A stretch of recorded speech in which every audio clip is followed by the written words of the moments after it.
Hey everyone, this is Parmis. Welcome back to my channel. Today I'm going to be giving you guys some helpful tips on writing. I've been working on my own novel. It's kind of been difficult because I've been struggling through a lot of things and trying to figure out the story plot, and figuring out the characters. And so I'm just going to give you guys some tips of how I'm doing my own work and how I'm creating characters and how I'm going about doing a plot outline. Now, this is going to actually be featured on my cafe sessions as well when that comes up in June. So if you like this channel, please subscribe down below and let's get started. Okay, so as you can see behind me, I have my storyboard ideas. So as you can see, I write down basically any idea that I have and I just stick it there using one of those sticky notes. And basically anytime I'm stuck or I need an idea for something, I will go back to my board and choose one of them and work my way from there. So that's tip number one. If you guys want to do a storyboard idea, you can. If you do, put a picture down below and because I want to see it. And please tag me and so I can see what you guys have been doing with your own storyboards. On that other note, I also have Don't Mind the Moon. My friend got it for me. I have 3 posters with a lot of quotes on them. It's to fuel me to go throughout the day when I'm doing my writing and I'm struggling. So if you guys like that idea, that's great. I'm still working on adding some more quotes. As you can see, there's one area over there, this area, that's still empty. I gotta add to that. Anyway, so tip number 3, creating characters.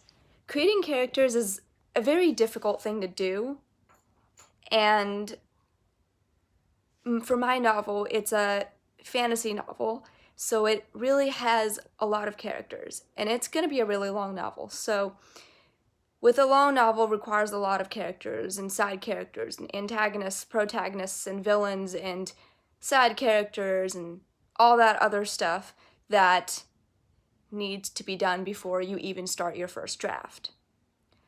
My suggestion, well, the way I've been doing it would be to have an idea. When you start with an idea, you could either, well, the way I did it was I started with researching, then world building, because world building happens, for me, happened after I did my research on pirates. And so I did my research on pirates, then I continued to do my world building, which I have completed pretty much for now.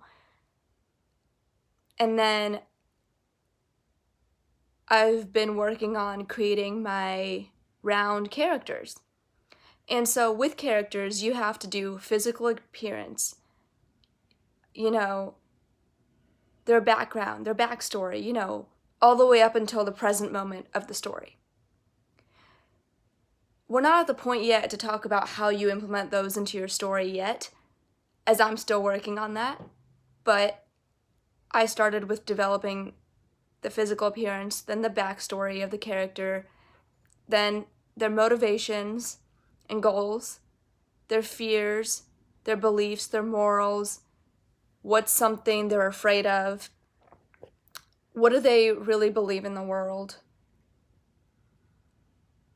because those become really important. And you also need to figure out what are the stakes. What are the personal stakes that these characters are going to be going through, whatever it is that they're going through? What personal stakes can I use to torture them further, or, to basically make the story interesting by adding different things? Like, let's say someone has a sister, and you can use that to your advantage. If, you can have someone else hurt that sister, it's either the sister or giving up the magical stone or something.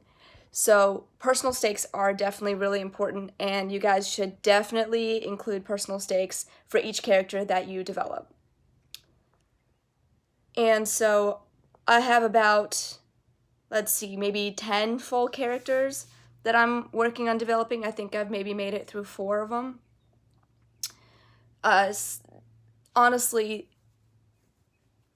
fantasy is a little bit out of my league, but I'm working on getting through that, and I'm not planning on giving up, and neither should you guys. And so I love writing creatively, and novels, short stories, and poetry.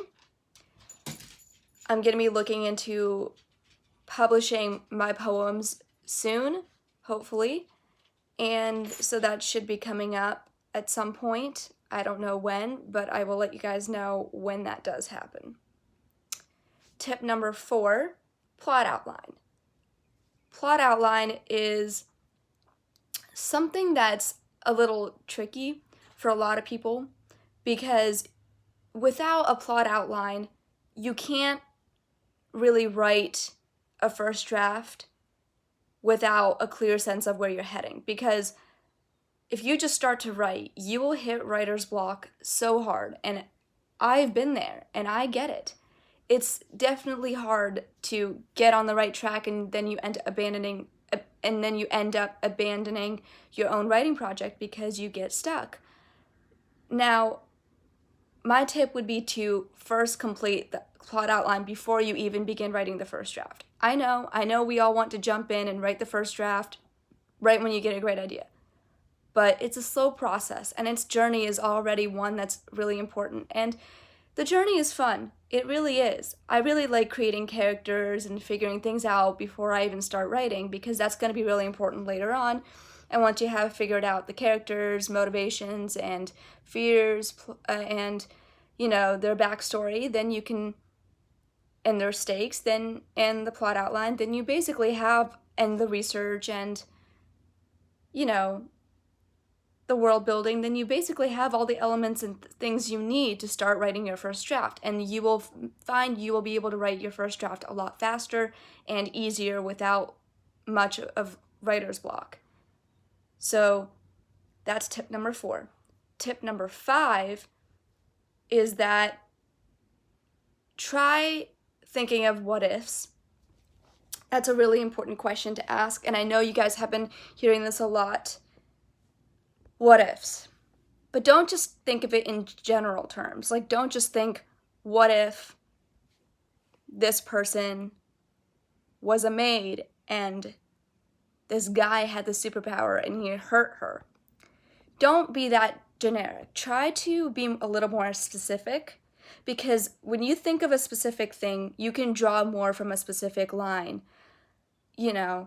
Like, let's say, oh, there's this girl who's a maid, and this guy has a superpower because the company named the Devil Iceberger trained him to use the superpower on her and to bring her to their laboratory because they want her for this reason, and then stating the reason. If you think of a what if scenario that's really specific, you can draw more from that specific line. Then you think about it, okay, what's this power? Why is the government doing this?